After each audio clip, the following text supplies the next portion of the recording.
नमस्कार, मार्केट संवाद में आपका स्वागत है। हम आपको उत्तर प्रदेश के झांसी के गांव के हालात दिखा रहे हैं। यह उत्तर प्रदेश के झांसी का आरी गांव है, जहां गांव में किस प्रकार से विकास हुआ है और क्या ज़रूरत है यह आप देखेंगे। क्योंकि ज़मीनी हकीकत दिखाने के लिए हमने गांव में जाने का फैसला किया। बुंदेलखंड के जो गांव हैं उनकी क्या हालत है और क्या वहां पर होना चाहिए, इसको लेकर हम आपको जानकारी दिखा रहे हैं। गांव में क्या बदहाली है और शिक्षा और स्वास्थ्य को लेकर लोग क्या चाहते हैं, ये हम आपको दिखाते हैं। क्योंकि सरकारों के दावे में और हमारे दावे में कितना फ़र्क है, ये आप इस वीडियो में देख सकते हैं।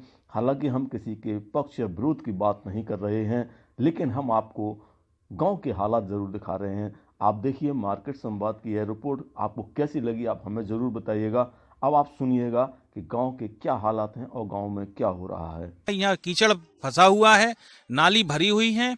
और इधर देखिए, आप इस बारी सड़क पर देखिए, यानी आने जाने वाली जितनी भी सड़कें हैं उनमें कीचड़ भरा हुआ है। अब आप ये बताइए कि ये जो रोजगार है या जो इनका विकास है, विकास की योजनाएं हैं, रोजगार है, रोजगार के लिए जो इतना सरकार हल्ला मचाती है कि मैंने ये किया है वो किया है, मुझे तो लगता है कि ये सरकार की जितनी भी योजनाएं हैं सब फर्जी योजनाएं आती हैं। और शहर सिटी समाचार आपके लिए इसी तरह का हकीकत लेकर आएगा। आज हमारे सामने दादाजी ये खड़े हुए हैं, इनसे पूछेंगे कि इस गांव में क्या ऐसा ही हाल हमेशा रहता है। दादाजी बताइए कि इस जो सड़कें हैं क्या ऐसे ही हमेशा बनी रहती हैं? हाँ साहब, ऐसी ही बनी रहती हैं हमेशा। हमेशा अभी ऐसी ही बनी है साहब। सड़कें कीचड़ कीचड़ मची साहब। सरकार तो दावे करती है कि बहुत विकास हो रहा है गांव का, क्या ऐसा विकास आप ये विकास मानते हैं इसे? हाँ हाँ, और का ये विकास है कि नहीं, विनाश है? विनाश है, ये विकास नहीं है। अच्छा, हाँ। देखिए ये बच्चे खड़े हैं, देखो ये बच्चे खड़े हुए हैं। इन बच्चों के लिए यहाँ रोजगार जो शिक्षा है, यहाँ का हम लोग ने सर्वेक्षण किया है और गांव वालों का ये शिकायत रहती है कि यहाँ टीचर पहले तो आते नहीं है स्कूलों में, अगर आते हैं तो उन्होंने एक कुर्सी पे अपना बैठ गया और एक टांग टेबल पे रखी और सो जाते हैं। मतलब उन्हें बच्चों की शिक्षा से कोई लेना देना नहीं है। जबकि एक टीचर को जो तनख्वाह मिलती है बच्चों को पढ़ाने के लिए कम से कम 70,000 रुपये प्रति माह मिलती है। और एक स्कूल में कम से कम 5 या 7 टीचर पढ़ाने आते हैं। अगर हम 7 टीचर की तनख्वाह जोड़ें तो लगभग 3 लाख रुपए सरकार गांव के स्कूलों को, बच्चों को सिर्फ पढ़ाने के लिए 3 लाख रुपए खर्च करती है। जबकि टीचर यहाँ के जितने भी हैं सब बच्चों को पढ़ाने की बजाय अपना घर भरते हैं। और एक चीज और विडंबना देखिए कि टीचरों की, कि टीचर यहाँ पे जो तनख्वाह लेते हैं, हाँ गांव के बच्चों को पढ़ाने की तनख्वाह लेते हैं, लेकिन अपने बच्चों को सरकारी स्कूल के टीचर प्राइवेट स्कूलों में पढ़ा के अच्छी शिक्षा दिलाते हैं। जबकि होना ये चाहिए कि टीचरों के बच्चे भी, जो सरकारी स्कूल के टीचर हैं, उनके बच्चों को भी सरकारी स्कूलों में पढ़ने का आदेश होना चाहिए। तभी पता पड़ेगा कि वे दूसरों के बच्चों का भविष्य तो खराब करते हैं, अपने बच्चों का भी भविष्य टीचर खराब करे, तब पता पड़ेगा कि एक बिल्कुल पीढ़ी खराब करने में ये लगे हुए हैं। हम इनसे पूछेंगे जो खड़े हुए हैं कि स्कूलों में क्या हाल है आज सरकारी स्कूलों में, बताइए। सरकारी स्कूलों में ये हाल है कि जितने टीचर आ रहे हैं उतना मतलब बच्चों को शिक्षा नहीं मिल रही है। बैठे रहते हैं सारे दिन और जो बगल में नहर है इधर उधर घूमते हैं, कभी मंदिर के साइड बैठते हैं इधर उधर चल के। और बच्चे हमारे हम खुद ने प्राइवेट पढ़ा रहे हैं गांव में, हमारे स्कूल होकर के भी हम प्राइवेट भेज रहे हैं इन बच्चों को। अब सब सप्ताह ही नहीं है तो क्या करें। देखिए हाँ, जो खुद से बैठी बैठी भाग जाती हैं। ये प्राइवेट वाले ये पूरे प्राइवेट पढ़ रही है, सरकारी में कोई आई नहीं, पढ़ाई नहीं हो रही। और हमारे यहाँ पे मतलब अच्छी शिक्षा मिलेगी तो हम मतलब खुद ही प्राइवेट स्कूल में क्यों भेजेंगे, यहीं पे भेजेंगे और अच्छी शिक्षा मिलेगी तो। सही बात, बस है ही नहीं शिक्षा तो हम क्या करें। देखिए यहाँ पे जो हाल है, यहाँ पे देखो खेती बाड़ी बढ़िया दिख रही है, लेकिन यहाँ पर ये देखा जाता है कि यहाँ पर किसान कितनी भी मेहनत कर ले, लेकिन अंत में जाकर उसे खेती किसानी में नुकसान ही होता है।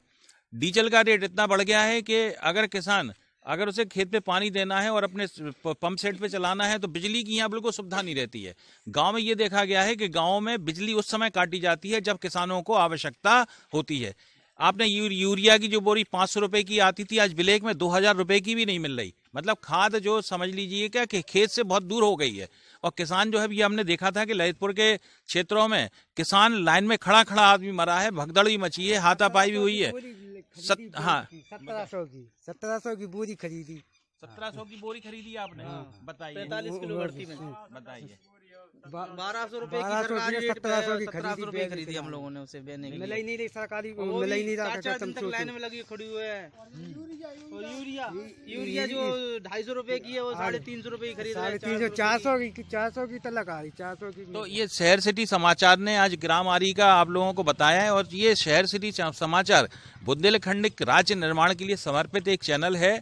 और हम लोगों ने एक निश्चित किया है कि बुंदेलखंड राज्य निर्माण के लिए जो भी व्यक्ति काम करेगा उसको हम लोग आगे लेकर आएंगे। और यहाँ की जो विडंबना है, हम लोगों ने एक आंदोलन और चलाया है कि जब तक बुंदेलखंड राज्य नहीं बनता है तब तक बिजली, पानी, शिक्षा, स्वास्थ्य यहाँ के बुंदेलखंड के लोगों को फ्री मिलना चाहिए। और साथ ही जितनी भी जैसे योजना है, विधवा पेंशन है, विकलांग पेंशन है, वृद्धावस्था पेंशन है, और तमाम तरह की जो योजना है इनको बंद कर देना चाहिए। इनके स्थान पर सरकार को सिर्फ ये की योजना चलानी चाहिए कि जो गृहिणी है उनको घर चलाने के लिए हर महीने 3000 रुपए मिल जाए।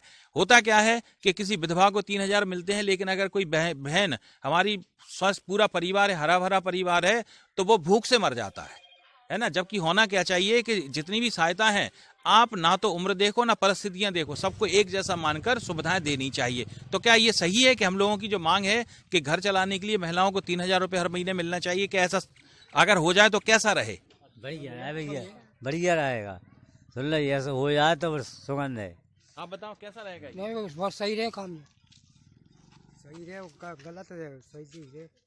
इसमें कितना लाभ मिलेगा महिलाओं को? इसमें लाभ मिलेगा, पूरा 99% लाभ मिलेगा।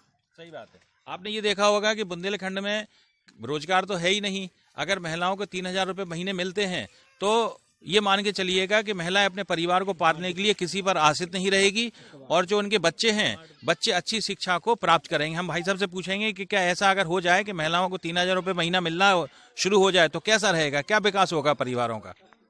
जो बच्चों की शिक्षा और अच्छी तरह से देख रेख हो जाएगी बच्चों की, और क्या जी ऐसे फिरते उल्टे सीधे वो 3000 रुपए बच्चों के काम में आए, घर के काम में आएंगे। सही बात।